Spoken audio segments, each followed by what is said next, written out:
17 miles from Iran's shoreline, 5 military vessels were racing toward a confrontation that would make history. The radar displays aboard USS Gridley illuminated with targets that caused every tactical officer's heart rate to accelerate. A single patrol boat, accompanied by 4 fast attack craft, departing from Bandar Abbas at full throttle. The geometric patterns indicated unmistakable aggressive intentions. Trajectories intersecting with calculated exactness that offered no alternative interpretation. This transcended routine, provocative maneuvers. This represented the instant when years of mounting friction would detonate into genuine warfare, and the following 120 seconds would decide whether a regional tinderbox sparked into comprehensive conflict. The assault formation speeding toward the American destroyer comprised one Parvin-class patrol boat with 275-ton displacement and 4 Boghammer fast attack craft. Their trails carved pale gashes through the Gulf waters as they pushed beyond 40 knots velocity. 20,000 feet overhead. AP-8 of Poseidon's detection systems recorded every element while an MH-60R Seahawk helicopter descended for optical verification. What the imaging equipment disclosed erased any lingering uncertainty. Weapon stations occupied across all 5 vessels. Autocannons oriented frontward. Personnel positioned at combat readiness. The Iranian Revolutionary Guard wasn't approaching for dialogue. At 8:47 in the morning, the catalyst was ignited. The Iranian formation leader operated under directives reflecting Tehran's gravest strategic evaluation. Satellite photography displaying 2 American carrier battle groups, an amphibious task force, forward-positioned bombing aircraft, and escalating special operations movements had persuaded Iranian command that total assault was forthcoming. The instructions were unambiguous. Any American naval vessel penetrating Iranian-claimed maritime boundaries was to be attacked instantly as an existential danger. The reality that Gridley functioned 17 miles offshore, clearly within international maritime zones by every acknowledged criterion, held no significance to Tehran's unilateral assertions extending considerably past the 12 nautical miles recognized under international maritime law. Distance diminished with alarming rapidity. 8 miles, 6 miles, 4 miles. The American destroyer broadcast alerts on international communication channels. Iranian vessels approaching U.S. Navy warship. You are standing into danger. Alter your course immediately. Silence provided the response. The Iranian craft maintained communications blackout. Their quiet proved more ominous than any vocal reply. At 2 miles, with the 4 Boghammers dispersing into broad encirclement formation, while the patrol craft sustained direct advance, the American captain made his determination. General quarters. 300 sailors burst into action, the alarm dispatching them racing to combat positions. The Aegis warfare platform reached complete combat status within moments. SPY-1D radar establishing weapons-grade tracking solutions on all 5 Iranian craft. Processing systems computing attack priorities with mechanical exactness. The Mark 45 5-inch cannon oriented toward the patrol vessel. Bushmaster automatic cannons pivoted on their installations. The Seahawk's ordnance officer activated the Hellfire missiles. Every armament platform aboard the destroyer now aimed at Iranian craft that continued advancing, continued accelerating, weapons prepared and personnel dedicated. At 8:51 in the morning, the Iranian formation commenced firing without advance notice. The patrol vessel's dual 23mm autocannons and 40mm gun discharged concurrently, chains of tracer ammunition arcing through 2 miles of ocean. The 4 Boghammers contributed their firepower, each equipped with dual 23mm autocannons, generating intersecting fire from multiple angles calculated to saturate defensive capabilities. Projectiles hammered into Gridley's superstructure with distinct metallic collisions that reverberated throughout the vessel. Shells pierced through aluminum construction engineered for radar profile minimization instead of protective plating. Shrapnel rebounded through sections, cutting electrical wiring, compromising communications apparatus. 3 sailors collapsed with shrapnel injuries in different areas. The auto-cannon bombardment focused on the command bridge and detection systems in calculated effort to neutralize leadership and control. The Combat Operations Center verified what every detector indicated. USS Gridley was experiencing continuous assault by Iranian military units deploying deadly force with obvious intention to cause maximum harm. The American counter came immediately. Batteries released, weapons free. Gauge hostile contacts. The authorization converted the destroyer into Unified Armament System engineered to eliminate precisely this danger category. The Aegis platform assigned target priorities.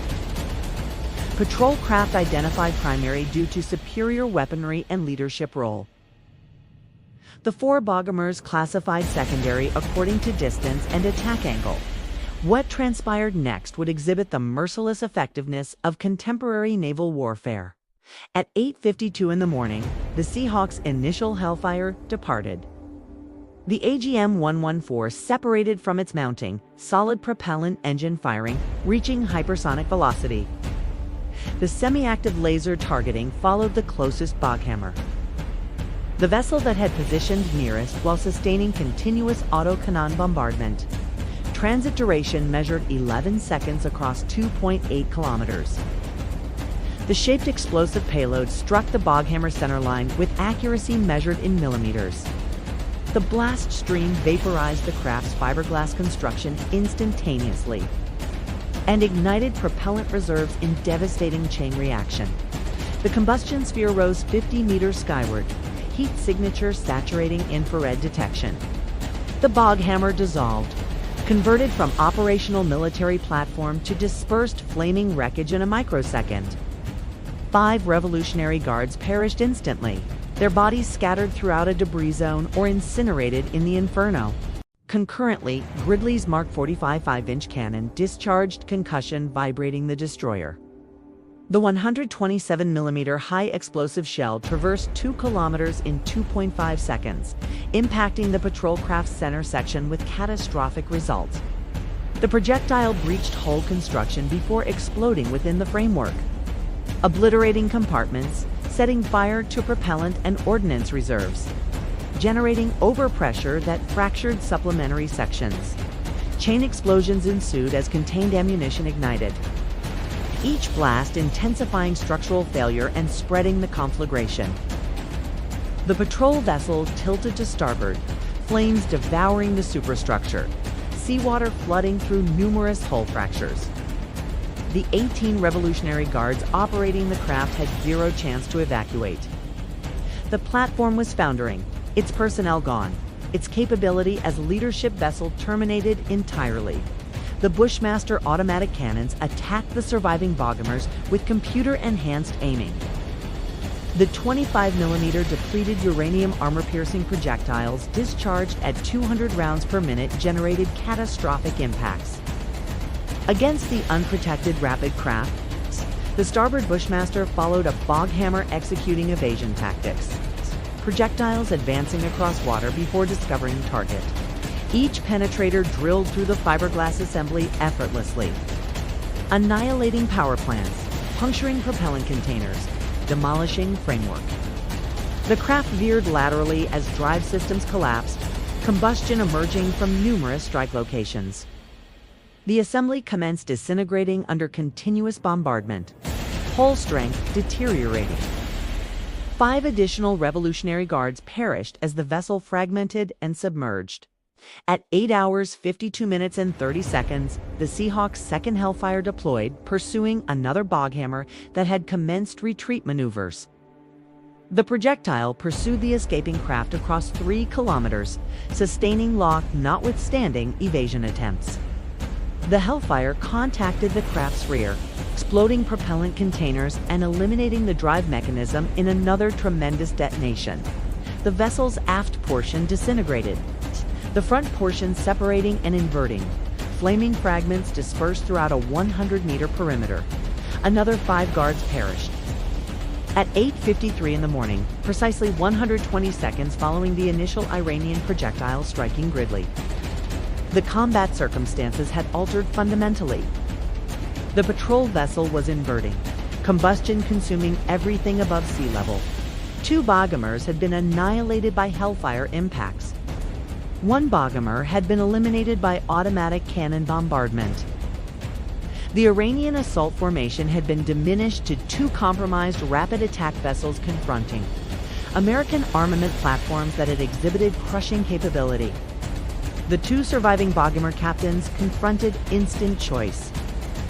Sustained combat would guarantee definite further casualties with 0 chance of causing substantial harm. Both reached identical conclusions: terminate hostilities and implement urgent retreat at full velocity. The 2 bombers disengaged, power plants howling to maximum capacity, performing aggressive turns toward Iranian maritime boundaries. They transmitted no capitulation signals, failed to halt attempted zero contact. They merely escaped at peak velocity, surpassing 40 knots, establishing maximum distance from Gridley as swiftly as achievable. Gridley sustained weapon targeting on both fleeing vessels, fire direction calculations, monitoring their trajectories. The American captain conducted swift evaluation. The Iranian offensive had been halted, the danger eliminated, the formation shattered.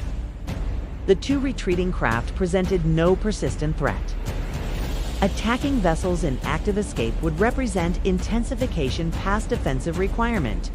The judgment: ceasefire, sustain monitoring, but permit retreat.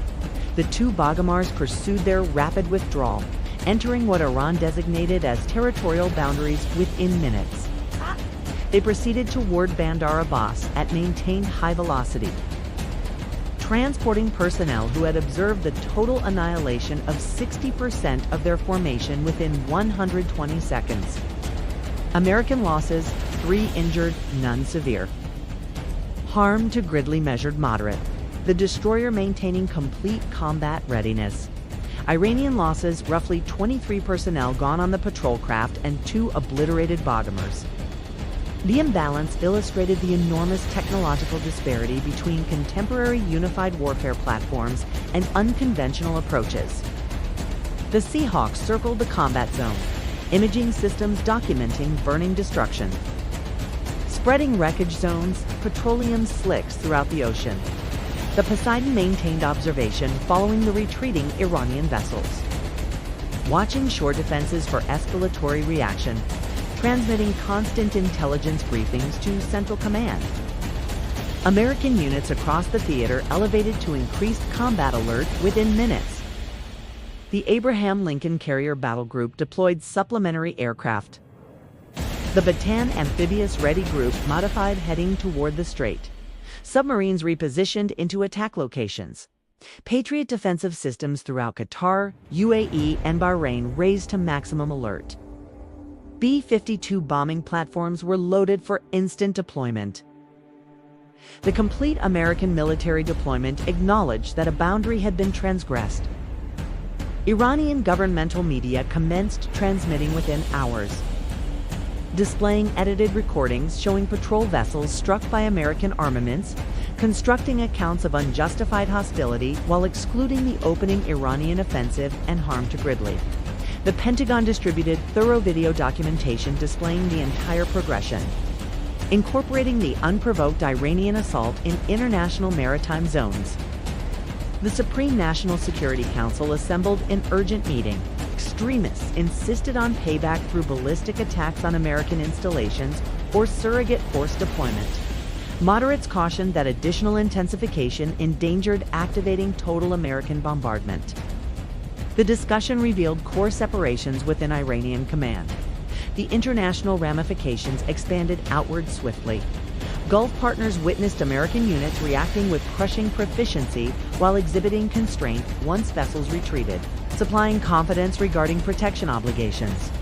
Maritime protection premiums escalated as danger calculations transformed from theoretical to confirmed. Petroleum values increased on interruption anxieties, generating demand for political de-escalation. The humanitarian toll surpassed tactical measurements. Roughly 23 Iranian naval personnel perished, remains either confined in destruction or distributed throughout waters. Households obtained announcements characterizing protection of the Republic, accounts excluding miscalculations that had produced unnecessary casualties. The human cost of collapsed diplomacy measured in existences that could never be restored, and inquiries that would stay officially unanswered. The core inquiry confronting Washington and Tehran was whether this confrontation would function as prevention or incitement. The solution relied on political determinations where internal demands, strategic evaluations, and global factors converged in manners military capability independently could not address, and where teachings from 120 seconds of bloodshed would influence regional choices for years forward.